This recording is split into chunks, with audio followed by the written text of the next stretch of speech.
भारत माता की जय के साथ आज हम लोग क्लास 8 का विज्ञान का मॉडल क्वेश्चन पेपर सॉल्व करने वाले हैं। तो विद्यार्थी जी लोग थोड़ा ध्यान से देखिएगा और याद कर लीजिएगा, एग्ज़ाम के दृष्टिकोण से बहुत महत्वपूर्ण होने वाला है। ठीक है। झारखंड शैक्षणिक अनुसंधान प्रशिक्षण परिषद रांची के द्वारा ये निकाला गया है मॉडल क्वेश्चन पेपर 2023-24 के बच्चों के लिए। ठीक है। वर्ग 8 का है, विज्ञान है, वस्तुनिष्ठ प्रश्न। वस्तुनिष्ठ प्रश्न मतलब MCQ, केवल MCQ के लिए है सभी बच्चों का। चलिए, आप अपना नाम, रोल नंबर, पंजीयन संख्या, है ना, परीक्षा की तिथि, पाली, विभाग, विषय, है ना, नाम, OMR उत्तर पत्र पर, OMR मतलब ना ऑप्टिकल मार्क रीडर होता है, उस पर आप लोग को लिखना है। ठीक है। चलिए थोड़ा सा हम लोग दूसरा कलर ले लेते हैं। ये आपको रेड कलर है। चलिए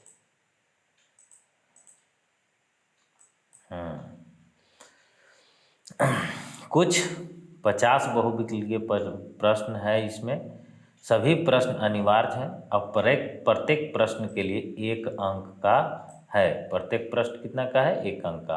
अब प्रत्येक प्रश्न में 4 विकल्प दिए गए हैं। इनमें से आपको उपयुक्त विकल्प चुनकर अलग से दिए हुए OMR उत्तर पत्रक पर सही गोले को काला करके उत्तर को सूचित करना है। कहने का मतलब ये है कि गोल गोल बनाया हुआ रहेगा, जैसे कि क्वेश्चन नंबर 1 ऐसे दिया रहेगा, और इसमें आपको 4 गोला बनाया हुआ रहेगा बच्चों, 4 गोला। ठीक है। इसमें आपको A, B इस तरह से लिखा हुआ मिलेगा, C और D। अब इसमें मान के चलिए, जैसे पहला क्वेश्चन है आपका कि कोशिका का वह समूह जिसकी रचना, उद्गम तथा कार्य समान हो, उसे क्या कहते हैं? तो उसको हम लोग कहते हैं ऊतक। क्या कहते हैं? ऊतक। यानी कि कोशिकाओं के समूह को क्या बोला जाता है?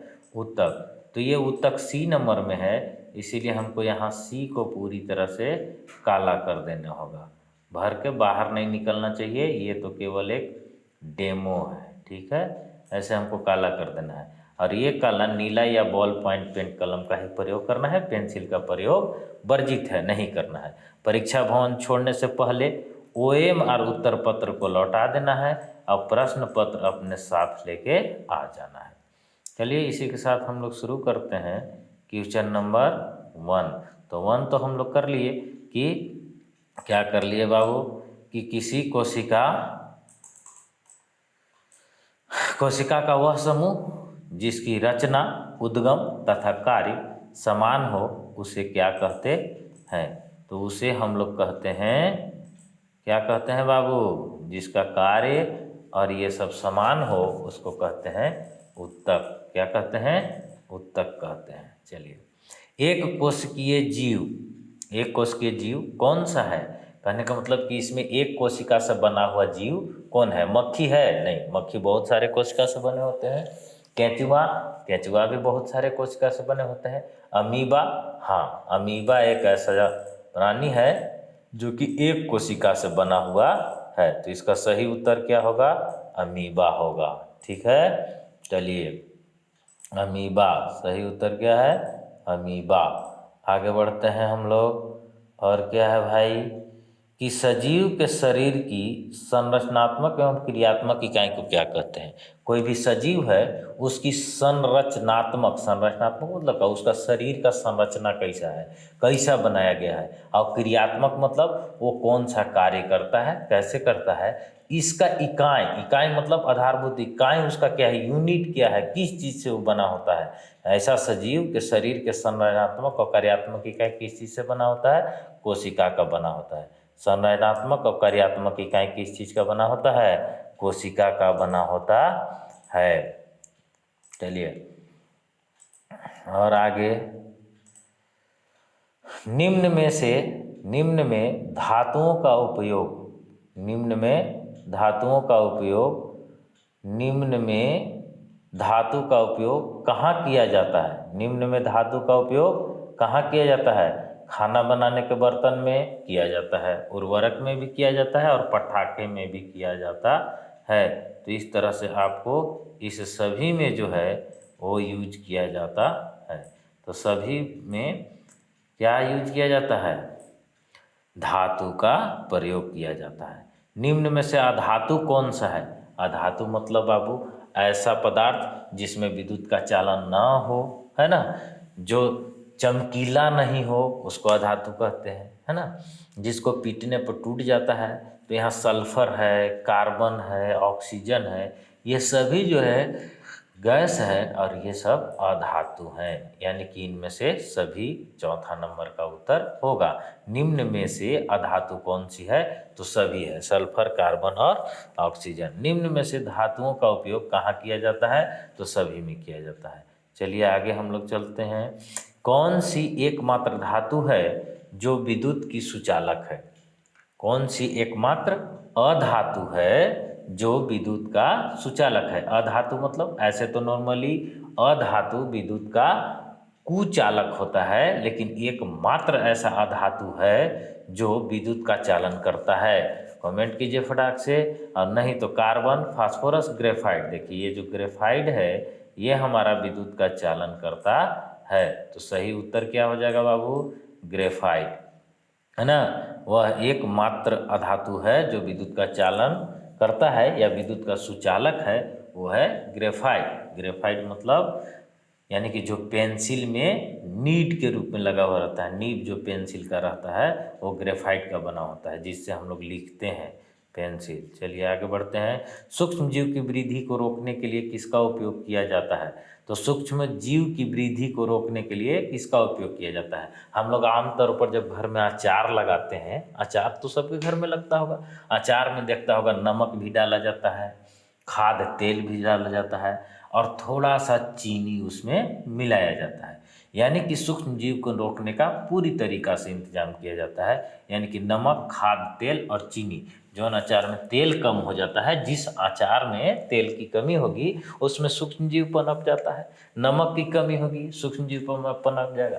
तो ये जो नमक है, खाद तेल है, चीनी है, ये सभी का प्रयोग जो है उस सूक्ष्म जीव को रोकने के लिए किया जाता है। तो इसमें सभी हो जाएगा। ठीक है विद्यार्थी जी, आगे बढ़ते हैं। लेग्यूम पौधे की जड़ों में कौन सा जीवाणु उपस्थित होता है? लेग्यूम पौधा किसको कहते हैं? लेग्यूम पौधा कहते हैं जो दाल के रूप में पैदा होता है, जैसे रहड़, चना, मटर, है ना, ये सारे लेग्यूम पौधे के कैटेगरी में आते हैं। तो लेग्यूम पौधे के जड़ में कौन सा जीवाणु उपस्थित होता है? तो राइजोबियम नामक जीवाणु उपस्थित होता है। ये राइजोबियम जो है वो नाइट्रोजन का स्थिरीकरण करता है। वायुमंडल में जो नाइट्रोजन है ना, उसको लेके वो मिट्टी में मिलाता है। यानी कि राइजोबियम नामक जीवाणु जो है वो लेग्यूम पौधे के जड़ में पाया जाता है। सही ऑप्शन क्या होगा बाबू? राइजोबियम। ठीक है, चलिए आगे बढ़ते हैं। भिंडी की पीत किस सूक्ष्म जीव से होता है? तो भिंडी का जो पीत है वो बाबू जीवाणु, कवक, शैवाल और ये विषाणु से होता है। किस चीज़ से होता है? विषाणु से होता है। भिंडी में पीत रोग विषाणु से होता है। भिंडी का पत्ता देखता होगा पीला हो जाता है, खाक खत्म कर देगा, पूरा डंठल खत्म हो जाता है। तो ये किसके द्वारा होता है? विषाणु के द्वारा। विद्युत द्वारा किसी पदार्थ पर किसी वांछित धातु को निक्षेपित करने की प्रक्रिया क्या कहलाती है? यानी कि विद्युत द्वारा मतलब क्या? इलेक्ट्रिसिटी द्वारा हम किसी पदार्थ पर वांछित धातु यानी कि जो हम चाहते हैं उस धातु का परत चढ़ा देते हैं। निक्षेपित मतलब क्या होता है? परत चढ़ाना। तो इस प्रक्रिया को क्या कहते हैं? इस प्रक्रिया को हम लोग कहते हैं विद्युत लेपन। क्या कहते हैं? विद्युत लेपन। जैसे हम लोग पेंट करते हैं उस तरह से हम लोग उस पर विद्युत लेपन करते हैं। जैसे रिम के ऊपर, साइकिल का रिम देखे हो जो वाइट कलर का चमचमाते रहता है, उसके नीचे जो है धातु का प्रयोग रहता है। तो रिम के ऊपर जो है नाइक्रोमियम का लेपन किया जाता है। नाइक्रोमियम जो है बहुत कठोर धातु होता है, चाहे हैंडल पर, है ना, वो नाइक्रोमियम का धातु रहता है, नाइक्रोम का लेपन किया रहता है। कौन सा घोल विद्युत का कुचालक होता है? इसमें कौन सा घोल जो है वो विद्युत का कुचालक होगा, यानी कि विद्युत उसमें से चालन नहीं करेगी। तो कौन सा होगा जिसमें विद्युत चालन नहीं करेगी? हम लोग जानते हैं कि जब तक शुद्ध जल में कुछ मिलाया ना जाए तब तक उसमें विद्युत का चालन नहीं होता है। यानी कि नींबू का रस है बाबू, ये अम्लीयता है, इसमें H प्लस आयन यानी कि हाइड्रोजन प्लस आयन देगा, इसमें भी विद्युत का चालन होगा। लेकिन यहाँ पूछ रहा है कि कौन सा घोल विद्युत का कुचालक है, यानी कि उसमें से विद्युत का प्रवाहन नहीं होता है। तो नल का पानी में भी हो जाएगा, उसमें भी खनिज लवण मिला हुआ रहता है, सिरका में भी हो जाएगा। लेकिन आशुद्ध जल जो है, प्योर जल जिसको बोलते हैं, इसमें कुछ नहीं मिला हुआ है, ये जो है विद्युत का चालन नहीं करने देगा। ठीक है, क्योंकि इसमें आयन नहीं होता है। मुक्त आयन जब तक नहीं रहेगा तब तक विद्युत का चालन नहीं होगा। विद्युत अपघटन का क्या उपयोग है? अब विद्युत अपघटन का क्या उपयोग है? तो विद्युत का अपघटन करने का जो उपयोग है, अपघटित कर देता है, वो कहाँ कहाँ उपयोग किया जाता है? धातु के निष्कर्षण में, एकदम धातु के निष्कर्षण में किया जाता है। इसमें जितना एलॉय और गंदगी पदार्थ मिला हुआ रहता है उसको विद्युत अपघटन द्वारा बाहर निकाल दिया जाता है। धातु के शुद्धिकरण में, जो धातु को हमको चाहिए बाद बाकी दूसरा धातु निकाल देगा, है ना। इलेक्ट्रोप्लेटिंग, किसी के ऊपर प्लेट चढ़ाना है तो उसमें भी हम लोग विद्युत का प्रयोग करते हैं। यानी कि इन सभी में विद्युत अपघटन का प्रयोग किया जाता है। समझ गए विद्यार्थी जी? आगे बढ़ते हैं। निम्न में से कौन जीवों के जनन की लैंगिक विधि है? बाबू लैंगिक मतलब क्या समझते हो? अच्छा, लैंगिक मतलब क्या होता है? लैंगिक मतलब होता है दो मेल और फीमेल का मिलना, मेल और फीमेल का मिलना। यानी कि जब तक जनन प्रक्रिया में एगो पुरुष और एक स्त्री का मेल नहीं होता तब तक हम उसको अलैंगिक जनन कहते हैं। तो यहाँ कह रहा है निम्न में कौन जीवों की जनन की अलैंगिक विधि है? अलैंगिक मतलब क्या? बाहर, है ना, बाहर बाहर हो जाएगा। तो कौन, निम्न में से कौन जीवों के जनन की अलैंगिक विधि है? तो अलैंगिक विधि में बाबू निषेचन नहीं आएगा, कायांतरण ये भी नहीं आएगा। कायांतरण मतलब होता है काया का पलट, मतलब अभी कुछ और दिख रहा है, कुछ टाइम में कुछ और दिखेगा, तो वो तो लैंगिक जनन में भी होता है। गर्भधारण लैंगिक जनन में होता है। लेकिन यहाँ कह रहा है कि कौन सा ऐसा चीज है जो अलैंगिक विधि है? अलैंगिक यानी कि जिसमें लिंग यानी कि दो विपरीत लिंग का कोई जरूरी नहीं है, वो है मुकुलन। जैसे ईस्ट में होता है, हम लोग ब्रेड और पावरोटी बनाते हैं, उसमें ईस्ट डालते हैं तो ईस्ट में अपन मुकुलन यानी बट टाइप में निकलता है और वो फिर टूट के उसी में गिर जाता है, तो इसको हम लोग मुकुलन विधि द्वारा कहते हैं। हाइड्रा में भी जो है वो मुकुलन के द्वारा ही जनन होता है, जिसको अलैंगिक जनन कहते हैं। उसमें मेल और फीमेल का कोई जरूरी नहीं है, नर और मादा का कोई जरूरी नहीं है, अकेले वो जनन कर लेगा, सिंगल, है ना, उसको अलैंगिक जनन कहते हैं। बाह्य निषेचन किस में होता है? बाह्य निषेचन मतलब क्या बाबू? जैसे मनुष्य में, बकरी में, गाय में, ये सब में आंतरिक निषेचन होता है, यानी कि शरीर के अंदर, है ना, मेल युग्मनज और फीमेल युग्मनज, यानी कि स्त्री का और पुरुष का युग्मन जो है उसमें शरीर के अंदर मेल होता है। लेकिन इसमें क्या है कि बाह्य निषेचन कर रहे हैं, यानी कि शरीर के बाहर निषेचन होता है। ठीक है, अंडाणु शुक्राणु का मेल शरीर के बाहर, तो ये होता है मछली में, मछली बाहर अंडा दे देती है ना। स्टारफिश बाहर, मेढक भी बाहर, यानी कि जो मेल मेढक है वो शुक्राणु जल में छोड़ देता है, और फीमेल मेढक जो है वो अंडा भी जल में छोड़ देता है, और जल में ही वो लोग का बाह्य निषेचन होता है। तो इस तरह से बाह्य निषेचन इन सभी में होता है। तो हमारा डी ऑप्शन जो है वो सही होगा कि बाह्य निषेचन किस में होता है? तो मछली में, स्टारफिश और मेढक, इन सभी में बाह्य निषेचन होता है। निषेचन के परिणाम स्वरूप क्या बनता है? निषेचन के परिणाम स्वरूप क्या बनता है? भ्रूण। भ्रूण बाबू थोड़ा बड़ा हो जाने के बाद हम लोग भ्रूण कहते हैं, लेकिन निषेचन के परिणाम स्वरूप तुरंत जब निषेचन होगा नर युग्मक और मादा युग्मक का, तो उससे बनता है युग्मनज। ठीक है, यानी कि निषेचन के परिणाम स्वरूप सबसे पहला स्टेज है वो है युग्मनज। निषेचन के परिणाम स्वरूप क्या बनता है? युग्मनज। चलिए आगे बढ़ते हैं। दो सतहों पर संपर्क के कारण कौन सा बल लगता है? जब दो सतह आपस में संपर्क होके और बल लगाएगा तो कौन करेंगे? तो पेशीय बल भी है ना, चुंबकीय, घर्षण और गुरुत्व बल। तो संपर्क के कारण कौन सा बल लगेगा? घर्षण बल लगेगा। इसमें दो सतहों को संपर्क में होना जरूरी है, बिना दो गो सतह के संपर्क में नहीं रहेगा। ऐसे ऐसे हवा में हम लोग हाथ करेंगे तो घर्षण बल होगा? नहीं होगा। ये जैसे ही दो गो सतह आपस में सटेगा तो हम लोग के घर्षण बल होने लगेगा। ये घर्षण बल के कारण हम लोग के जो है क्या हीट एनर्जी प्रोड्यूस होता है ना, ऊष्मीय ऊर्जा निकलती है घर्षण बल के कारण। चलिए आगे बढ़ते हैं। एकांक क्षेत्रफल कार्यरत बल को क्या कहते हैं? एकांक क्षेत्रफल कार्यरत बल को क्या कहते हैं? तो एकांक क्षेत्र पर जो कार्यरत बल है उसको हम लोग कहते हैं दाब। ठीक है, कितना प्रेशर पड़ता है? जैसे मान के चलो कि किसी को ऐसे हाथ से दबाएंगे बाबू, हाथ से ऐसे, तो उसको कम दाब का अनुभव होगा। लेकिन जब इसी को एक अंगुली से दबाएंगे यानी कि क्षेत्रफल कम हो गया, प्रेशर उतना ही है, ताकत उतना ही लगा रहे हैं, बल उतना ही लगा रहे हैं, लेकिन जब कम क्षेत्रफल पर बल लगाएंगे तो बल का मात्रा बढ़ जाएगा यानी कि दाब ज़्यादा महसूस होगा, और अधिक क्षेत्रफल पर बल लगाएंगे तो दाब कम होगा। तो वही कह रहा है कि एकांक क्षेत्रफल कार्यरत बल को क्या कहते हैं? दाब कहते हैं बाबू, प्रेशर। अब इसका जो SI यूनिट है वो है पास्कल। द्रव्यमान किसी का मास कहलाता है, वजन कहलाता है, उसको द्रव्यमान कहते हैं। इसका जो SI मात्रक है वो किलोग्राम होता है। एकांक और यह आयतन तो वॉल्यूम होता है, लीटर में मापा जाता है या मीटर क्यूब में मापा जाता है, किसी वस्तु में कितना आएगा।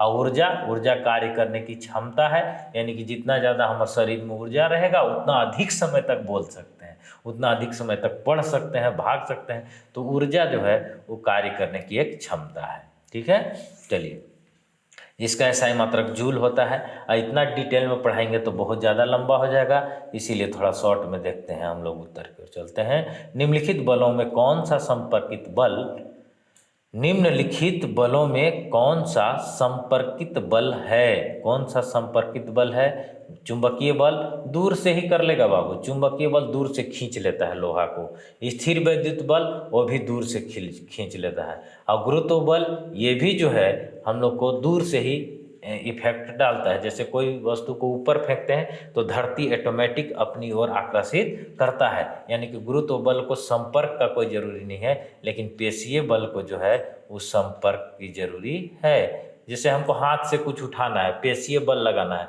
तो जब तक संपर्क नहीं लगेंगे तब तक हम किसी को कैसे उठाएंगे? इसीलिए नहीं उठा सकते हैं जब तक कि हम किसी में संपर्क न करें। तो पेशीय बल को लगाने के लिए संपर्क की जरूरत पड़ता है, जरूरी पड़ता है। चलिए, यानी कि निम्नलिखित में से कौन सा संपर्कित बल है? तो निम्नलिखित बलों में पेशीय बल जो है वो संपर्कित बल है।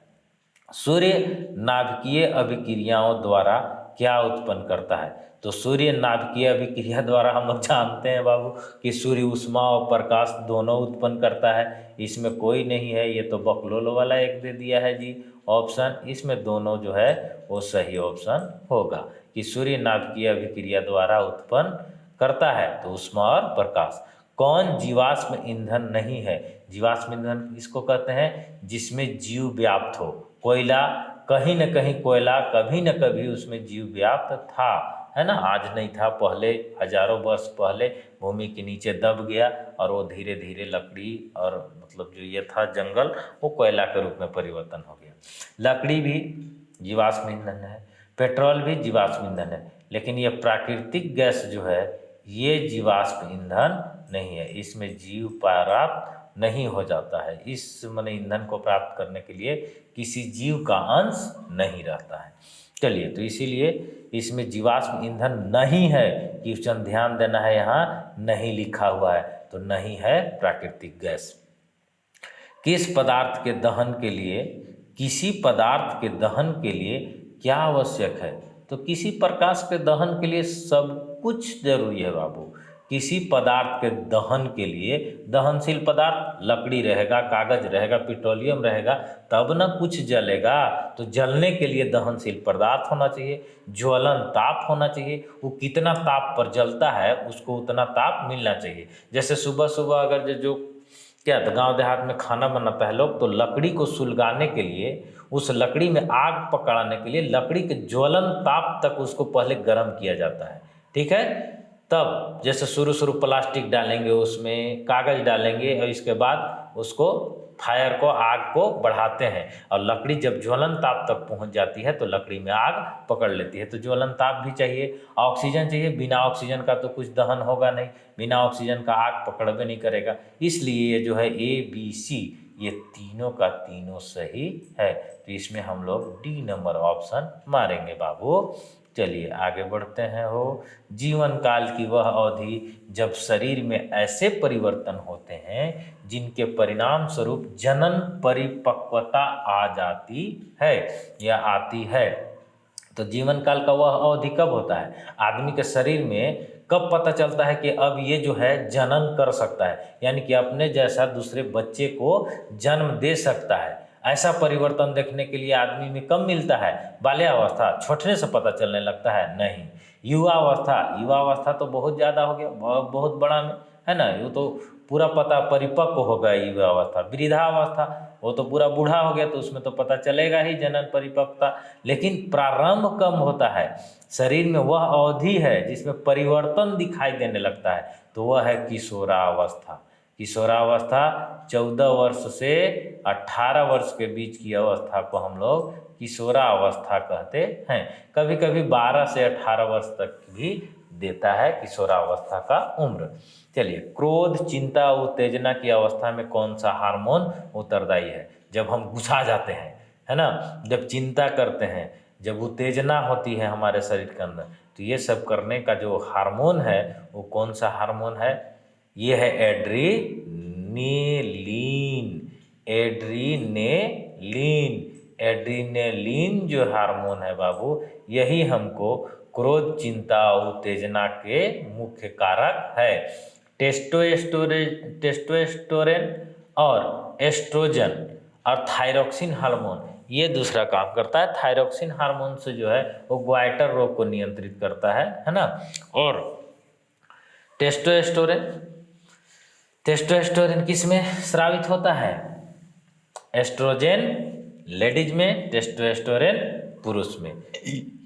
ये जो है जनन हार्मोन है ना, जनन हार्मोन, ये जनन क्रियाओं को नियंत्रित करता है, टेस्टोस्टेरोन एंड एस्ट्रोजन। चलिए, बच्चे में लिंग निर्धारण के लिए कौन उत्तरदायी है?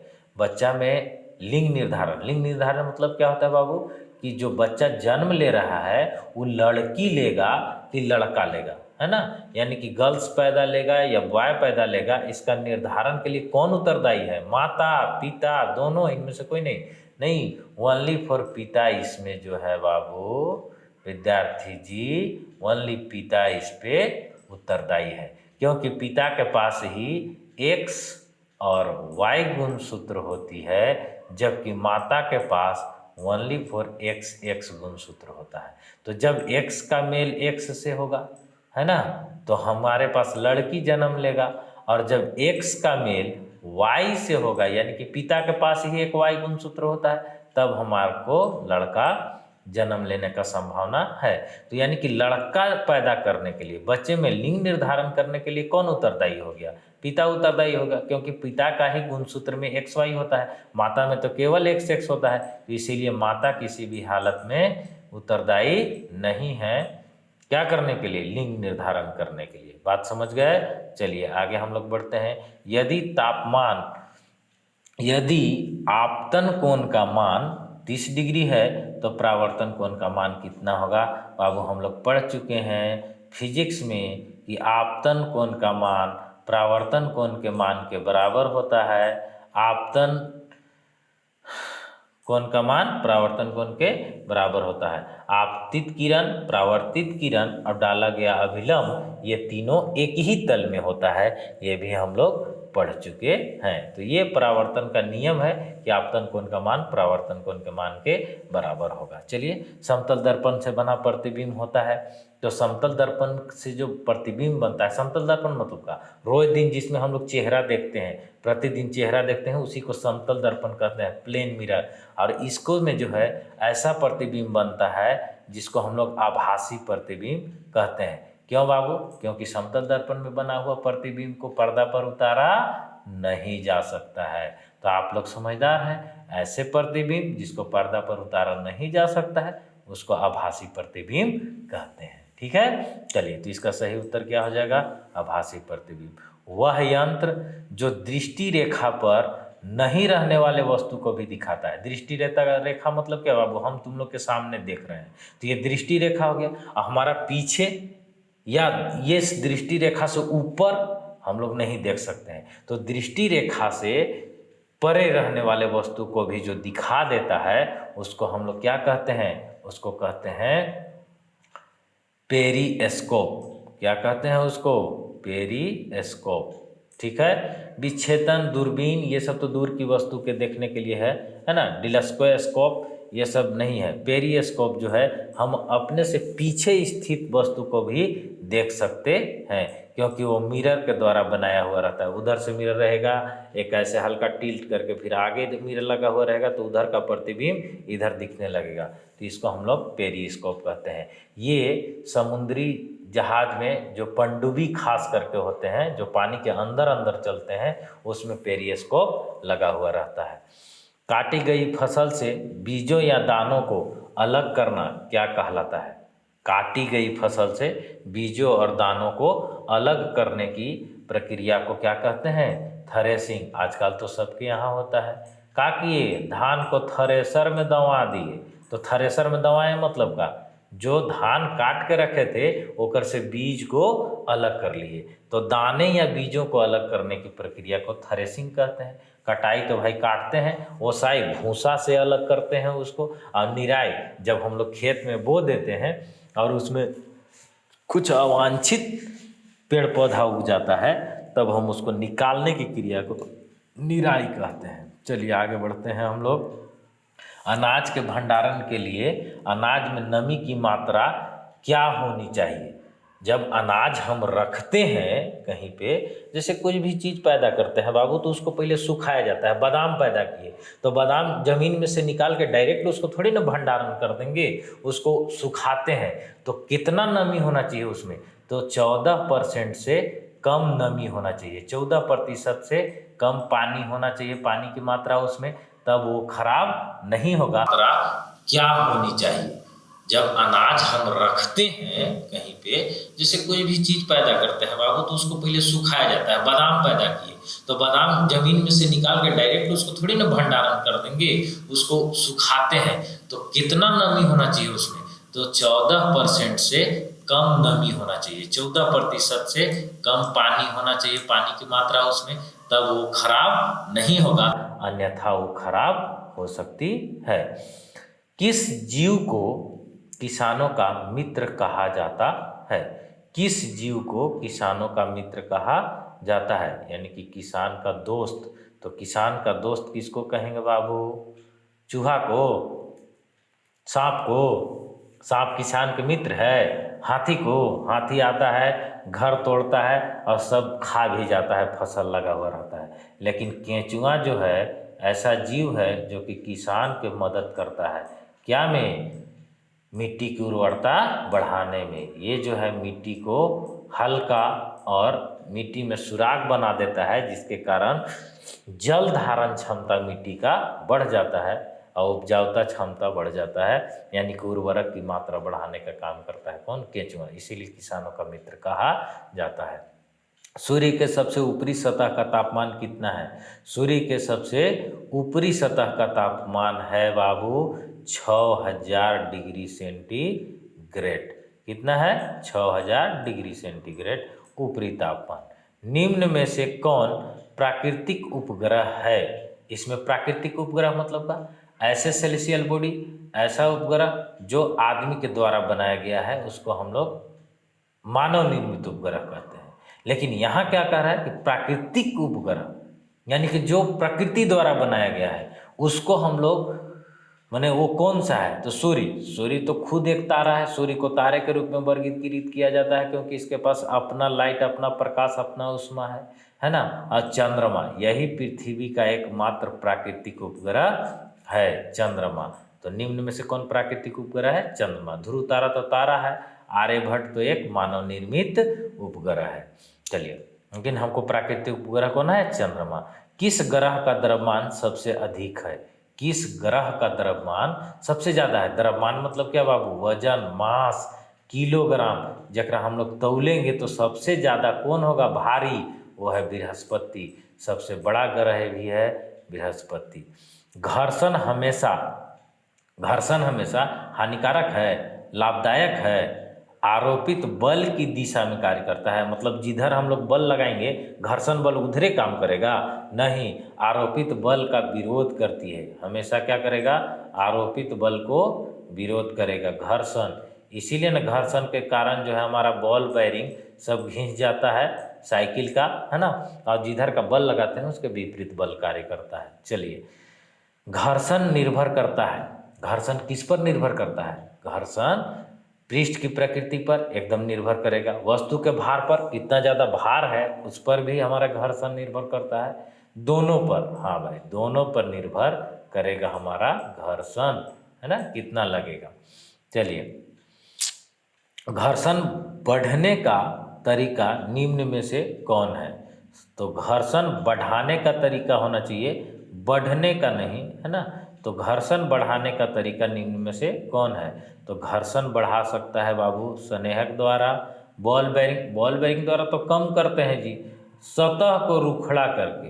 देखते हो कभी जब भी जिसके पास गाड़ी होगा 2 चक्का वाला, वो उसका कभी कभी ब्रेक शू खराब हो जाता है। तो ब्रेक शू बनाने जाएगा तो मिस्त्री क्या करता है, ब्रेक शू को चक्का से खोलेगा इसे, है ना, और उसमें कटा कटा ऐसे ब्रेक शू ऐसे टेढ़ा टेढ़ा रहता है, और ब्रेक शू को ऐसे ऐसे ऐसे ऐसे ऐसे ऐसे सरस पत्ता से रगड़ देगा, और रगड़ने के बाद फिर से लगा देगा तो फिर से ब्रेक लगने लगेगा, यानी कि घर्षण बढ़ जाएगा। वो चिकना हो जाता है तो ब्रेक नहीं लगता है, यानी कि सतह को रुखड़ा करके हम लोग घर्षण को बढ़ा सकते हैं। इनमें से कौन संश्लेषित रेशा है, संश्लेषित मतलब का, किसको हम लोग जो है वो लेबोरेटरी में बनाते हैं, केमिकल संश्लेषण द्वारा बनाते हैं, तो हम लोग उसको बनाते हैं नायलॉन को, जो है वो संश्लेषित रेशा है, और इसको हम लोग फैक्ट्री में या प्रयोगशाला में बनाते हैं। जबकि सूती, रेशमी और ऊन ये प्राकृतिक रूप से पाया जाता है, बनता है। निम्न में कौन 4R में नहीं है, रिमूव, हटाना जो है वो 4R में नहीं है। रेड्यूस, रीयूज और रिसाइकल ये सब 4R में मौजूद है। 4R मतलब का, जैसे कि कोई भी संसाधन को हम लोग रेड्यूस कर दिए, कम किए, रीयूज फिर से यूज किए, रिसाइकल कर लिए, तो ये 4R में आता है। जबकि रिमूव जो है वो 4R में नहीं आता है। निम्न में से कौन पिघल जाती है परंतु जलती नहीं है। तो ये जो है रेयॉन बाबू, ये पिघल जाएगा। नायलॉन और जूट, निम्न में से कौन जो है ये पिघल जाती है परंतु जलती नहीं है। इसका उत्तर लास्ट में देंगे, अभी आप लोग इसका उत्तर ढूंढिए या कमेंट कीजिए कि निम्न में से कौन पिघल जाती है परंतु जलती नहीं है। ठीक है, इसका उत्तर पाने के लिए लास्ट तक बने रहें। देखिए, आवृत्ति का मात्रक क्या है, आवृत्ति का मात्रक क्या है बाबू, हर्ट्ज। क्या है, हर्ट्ज। आवृत्ति का मात्रक हर्ट्ज। ये कौन सा नंबर था, 39, इसको याद रखना है, फिर से करना है लास्ट में। आवृत्ति का मात्रक क्या है, हर्ट्ज। मीटर लंबाई का मात्रक, सेकेंड समय का मात्रक, और पास्कल ताप का मात्रक होता है। एक कंपन में लगे समय को क्या कहते हैं, एक कंपन में लगे समय को आवर्त काल कहते हैं। एक कंपन मतलब का, जैसे ऐसे पेंडुलम है, ये लटक के ऐसे ऐसे हो रहा है, तो यहाँ से यहाँ तक जाने में जितना समय लगता है उसको आवर्त काल कहते हैं। ध्वनि संचारण हो सकती है केवल ठोस में, केवल द्रव में, केवल वायु गैस में, ठोस द्रव और गैस तीनों में। ये तीनों में जो है वो ध्वनि संचारित हो सकती है। आगे बढ़ते हैं हम लोग। किसी आवेशित वस्तु में आवेश को पृथ्वी में स्थानांतरित करने की प्रक्रिया को क्या कहते हैं? तो इसको हम लोग कहते हैं भूसंपर्कन। क्या बोलते हैं इसको? भूसंपर्कन। यानी कि देख लो बाबू, सब स्कूल में पढ़ता होगा, स्कूल के ऊपर तड़ित चालक लगा हुआ रहता है, 3 गो ऐसे त्रिशूल टाइप में, उसमें मोटा सा एक वायर कनेक्ट रहता है कॉपर का, जो कि जमीन के अंदर चला जाता है। और जैसे ऊपर से बिजली आएगा तो सबसे पहले उससे भू का संपर्क हो जाएगा, भूमि के संपर्क, और भूमि के अंदर चला जाएगा। तो इस प्रक्रिया को हम लोग भू संपर्कन कहते हैं। यानी कि आवेशित वस्तु से सीधे पृथ्वी में स्थानांतरित करने की प्रक्रिया को भू संपर्कन कहते हैं। चलिए, नींद आ रहा है थोड़ा। भूकंप की शक्ति के कारण, भूकंप की शक्ति के परिणाम को कैसे मापा जाता है? तो भूकंप की शक्ति के परिणाम को वोल्टमीटर में नहीं बाबू, इसमें तो वोल्टता मापा जाता है विद्युत का, अमीटर से एम्पियर मापा जाता है, गैल्वेनोमीटर से भी विद्युत का विलियंस मापा जाता है। ये सिस्मोग्राफ द्वारा जो है ये भूकंप की तीव्रता या भूकंप की शक्ति को मापा जाता है। आवेश कितने प्रकार के होते हैं? तो आवेश 2 प्रकार के होते हैं, ऋण आवेश और धन आवेश। आगे, वायुमंडल में निलंबित सूक्ष्म ठोस या तरल कण के बादल को क्या कहते हैं? वायुमंडल में निलंबित सूक्ष्म ठोस या तरल कण के बादल को क्या कहते हैं? धुआं, वाष्प, क्लोरोफ्लोरोकार्बन? नहीं, ये एरोसोल का काम होगा। वायुमंडल में निलंबित सूक्ष्म ठोस क्या है? एरोसोल। ठीक है, एरोसोल जो है उस सूक्ष्म कण की तरह ठोस तरल कण है ना, ठोस या तरल कण के बादल के रूप में पाया जाएगा एरोसोल। वायुमंडल में ऑक्सीजन गैस कितनी प्रतिशत है? तो वायुमंडल में ऑक्सीजन गैस 21% है, 21%। वनोन्मूलन का अस्थायी हल क्या है? वनोन्मूलन का अस्थायी हल मरुस्थलीकरण, मरुस्थल कर देंगे तो अस्थायी हल हो जाएगा। जंतु संरक्षण, जंतु का संरक्षण करने से वनोन्मूलन हो जाएगा। पुनर्वन रोपण और पुनः चक्रण, पुनः चक्रण नहीं, पुनर्वन रोपण, यानी कि फिर से वन को रोप करके हम लोग वनोन्मूलन का स्थायी हल ढूंढ सकते हैं। चलिए, काला सोना किसे कहा जाता है? तो काला सोना हम लोग कहते हैं पेट्रोलियम को। गलती से भी कोई लोग जो है वो कोयला को नहीं मारना जी, कोयला काला सोना नहीं कहा जाता है, काला सोना कहा जाता है पेट्रोलियम को। ये नहीं कि कोयला काला दिखता है तो वो काला सोना हो जाएगा। काला सोना किसको कहा जाता है? पेट्रोलियम को, पेट्रोल को। ठीक है, चलिए, कौन सा प्राकृतिक संसाधन नहीं है? कौन सा प्राकृतिक संसाधन नहीं है? जल, हवा, सूर्य का प्रकाश और कपड़ा, ये सब प्राकृतिक संसाधन हैं। जल प्राकृतिक संसाधन, हवा प्राकृतिक संसाधन, सूर्य का प्रकाश प्राकृतिक संसाधन, लेकिन कपड़ा जो है वो मेरा क्या है? मानव निर्मित संसाधन है। इसको मानव द्वारा बनाया गया है। ठीक है, अब हम लोग चलते हैं कौन सा नंबर बाबू? 29 की ओर। ठीक है,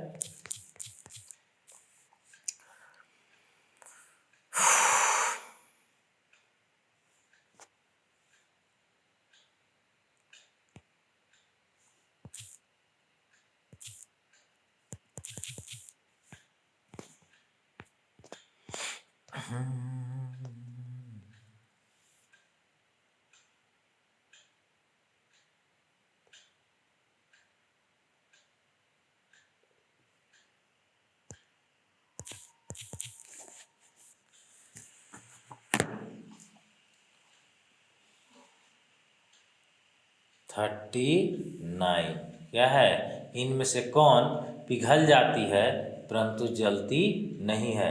नायलॉन जल जाता है, रेयॉन जल जाता है, पॉलिस्टर इसका शुद्ध आंसर होना चाहिए। पॉलिस्टर जो है वो नहीं जलना चाहिए, है ना जी। कि रेयॉन, नायलॉन, जूट, नायलॉन दे रहा है, नायलॉन इसका शुद्ध होगा।